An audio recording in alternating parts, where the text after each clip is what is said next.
बहू जादू से बनाए हैं क्या? अभी तो रसोई में गई थी। यमी।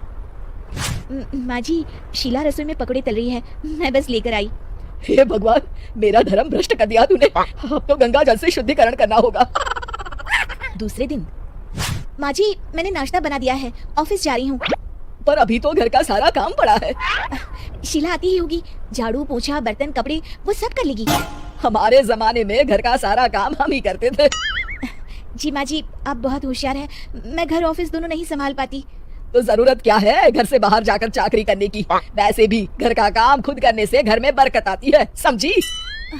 पर माँ जी। अरे वरा कुछ नहीं, इस महीने की पगार मिले फिर ऑफिस बंद है। हाँ। रात को नीरू तेजस से कहती है, सुनिए जी, माँ जी बोल रही थी कि मैं नौकरी छोड़ दूं। वैसे ठीक ही तो है, अभी तुम्हें आराम की जरूरत है। फिर भी आराम कहाँ, शीला को छुड़ाने के लिए बोल रही थी। तो अब 24 घंटे में इतना काम तो कर ही सकती हो। पर जॉब पसंद है मुझे, घर पर मन नहीं लगेगा। अगले दिन जब दोनों ऑफिस के लिए निकल रहे थे मेरी तो कोई कीमत ही नहीं है इस घर में। माँ जी, आजकल महंगाई बहुत है, रहन सहन भी बदल गया है, दोनों नौकरी करते हैं तभी ठीक रहता है। अच्छा, तू कहना क्या चाहती है? मेरा बेटा तुझे बिठा के खिला नहीं सकता? तू ही इस घर का खर्च चला रही है, हैं? नहीं माँ जी, मेरा वो मतलब नहीं था। मतलब खूब समझती हूँ, ये बाल धूप में सफेद नहीं किए मैंने। हाँ। अब तो ये रोज का काम हो गया था। तेजस भी रोज की चिक-चिक से परेशान हो गया था। एक दिन उसने कहा, नीरू, वैसे भी तुम्हें मैटरनिटी लीव मिलने वाली है तो अभी से ही छुट्टी ले लो। पर क्या, मेरी सैलरी अच्छी खासी है। आखिर नीरू ने रिजाइन कर दिया। जब बच्चा हुआ तो घर में सब बहुत खुश हुए। कुछ दिनों बाद तेजस फाइल देख रहा था। क्या हुआ तेजस, कुछ परेशान लग रहे हो? हाँ, वो हमारी जितनी सेविंग्स थी वो तो हॉस्पिटल में और छठी के फंक्शन में खत्म हो गई है नीरू। और अभी वैसे मंदी चल रही है तो मैं बोल रही थी कल मुन्ना को हेपेटाइटिस का टीका लगवाना है। नीरू, क्या पोस्टपोन नहीं कर सकते? नहीं जी, बिल्कुल नहीं। अब तेजस को समझ में आ रहा था कि उससे गलती हुई है।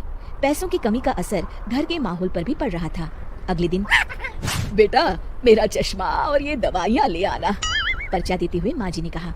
जी। तेजस, मुन्ना के लिए दूध का डिब्बा और डायपर भी ले आना, और ये किराने के सामान की लिस्ट है, इसे भी लाना है। तेजस गुस्से में लिस्ट मरोड़ कर फेंकता है और चिल्लाता है, पैसे क्या पेट पर रुकते हैं? ये ले आना, वो ले आना। अरे पर ये जरूरत का सामान ही है। वो गुस्से में बिना कुछ कहे ऑफिस चला गया। अरे लंच तो ले चाहिए। नीरू दौड़ कर डिब्बा पकड़ाती है। एक दिन खाना खाने के बाद, नीरू, अब तो मुन्ना कुछ बड़ा हो गया, तो अब तुम वापस ज्वाइन कर लो ना जॉब। पर इस रिसेशन में जॉब मिलना बहुत मुश्किल है। ट्राई तो करो। फिर मुन्ना? माँ जी है ना, और एक फुल टाइम मेड भी लगा लेंगे। पर माँ जी, उन्हें तो पसंद नहीं। तभी माँ जी वहाँ आ जाती है और प्यार से नीरू के सर पर हाथ फेरते हुए बोलती है, अब मेरी समझ में आ गया बहू, पहले के और अब के समय में अंतर है। तुम काम शुरू करो, मुन्ना की जिम्मेदारी मेरी। मेरी प्यारी माँ जी। ये कहकर नीरू उनके गले लग गई। शिक्षा, परिवर्तन संसार का नियम है, हमें भी समय के साथ चलना चाहिए। उम्मीद है कि आपको हमारी ये